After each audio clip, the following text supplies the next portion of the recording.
Praise the Lord. दोस्तों, हम आपका स्वागत करते हैं आज सुबह की प्रार्थना में। और आज मैं आपसे बात करना चाहता हूं धन की आशीष के विषय में। हम में से बहुत से भाई बहन हैं जो बहुत परेशान रहते हैं क्योंकि वो इस समय आर्थिक तंगी से होकर गुजर रहे हैं, धन की कमी से होकर गुजर रहे हैं। इसके अनेक कारण हो सकते हैं। पहला कारण तो ये हो सकता है कि उनके पास कोई जॉब नहीं है, कोई रोजगार नहीं है। दूसरा कारण यह हो सकता है कि वो जितना कमाते हैं उससे अधिक वो खर्च कर देते हैं।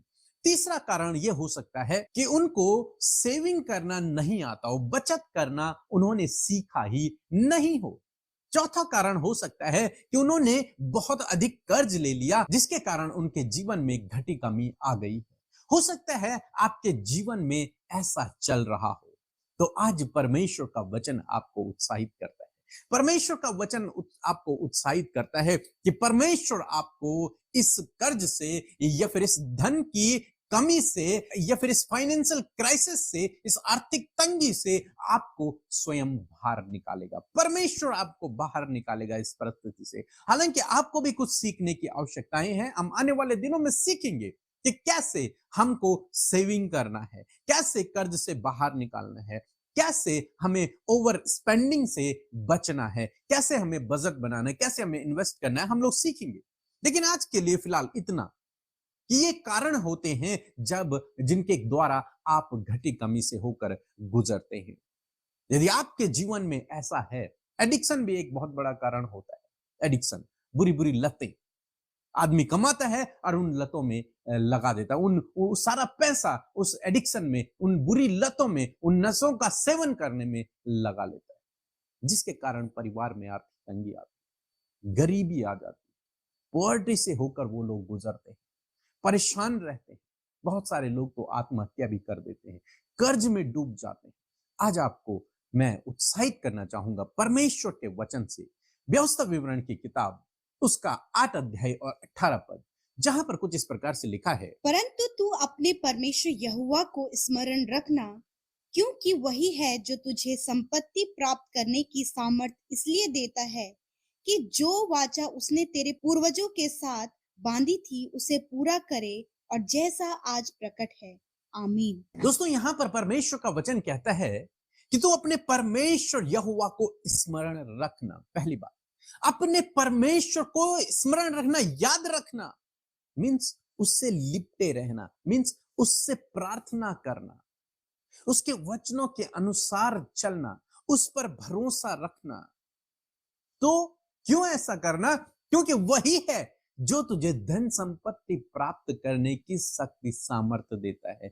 क्योंकि वही है, परमेश्वर ही है जो तुझे धन प्राप्त करने की सामर्थ्य देगा, शक्ति देगा, बुद्धि देगा, ज्ञान देगा, समझ देगा।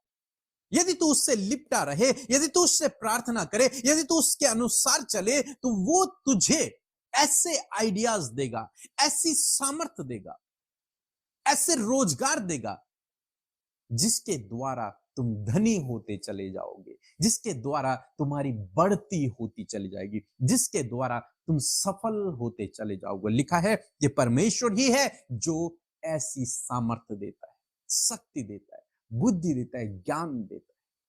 पैसे को कैसे मैनेज करना है उसके लिए बुद्धि देता है, समझ देता है। नए नए फाइनेंस के सोर्स को वो आपके लिए खोल देता है। आपको पता भी नहीं चलेगा, लेकिन आपके लिए कोई बिजनेस अपने आप खड़ा हो जाएगा, आपके लिए कोई कोई कोई जॉब अपने आप आपको मिल जाएगी। ऐसा प्रभु आपके जीवन में करे। एक भाई ने हमें अपनी गवाही को भेजा। उन्होंने बताया कि जो हमारी जमीन थी उसकी कीमत लगभग लगभग 13 लाख रुपए थी, और वो 13 लाख में उसे बेचना चाहते थे या फिर बेच रहे थे। लेकिन ऐसा हुआ, जब कोई उनसे उस जमीन को लेने के लिए आया तो उन्होंने उसका रेट बताया, और ऐसा हुआ कि कुछ ही घंटों बाद वो व्यक्ति फिर से आता है और उनसे कहता है कि 28 लाख रुपए में मुझे इस जमीन को दे दो। और उनकी डील फिर 28 लाख रुपए में होती। 13 लाख की जमीन 28 लाख रुपए में बिक जाती है। इन्होंने उसे धोखा नहीं दिया, इन्होंने कुछ भी नहीं कहा, उस व्यक्ति ने ऐसा किया। क्या हुआ यहां पर? परमेश्वर ने इनके लिए फाइनेंस के सोर्स खोल दिया। परमेश्वर ने इनके लिए एक अद्भुत आश्चर्य कर्म को कर दिया। ऐसे ही प्रभु आपके लिए भी करेगा। ऐसे ही अद्भुत आश्चर्य कर्म प्रभु आपके लिए भी करेगा। आपकी सोच, आपकी समझ से परे प्रभु आपके लिए करने की सामर्थ्य को रखता है। इसीलिए बाइबल कहती है, तो अपने परमेश्वर को स्मरण रख, उस पर भरोसा रख, वो तुझे ज्ञान बुद्धि समझ से भरेगा। संपत्ति प्राप्त करने के लिए वो तुझे बुद्धि देगा। उस पर भरोसा रख, वो तुझे उचित समय में बढ़ाएगा। यदि आज आप फाइनेंशियली क्राइसिस से होकर गुजर रहे हैं, आर्थिक तंगी से होकर गुजर रहे हैं, धन की कमी से होकर गुजर रहे हैं, प्रभु से प्रार्थना करें, वो आपको ज्ञान बुद्धि समझ से भरेंगे। अपने अपने सेविंग को करना शुरू करें। ज्यादा खर्चा न करें, कम खर्च करना शुरू करें। कर्ज लेना बंद करें, बल्कि क्या करें, सेविंग करना शुरू करें। यदि कर्ज है तो जल्दी से जल्दी उस कर्ज को दें और फिर सेविंग करना शुरू करें।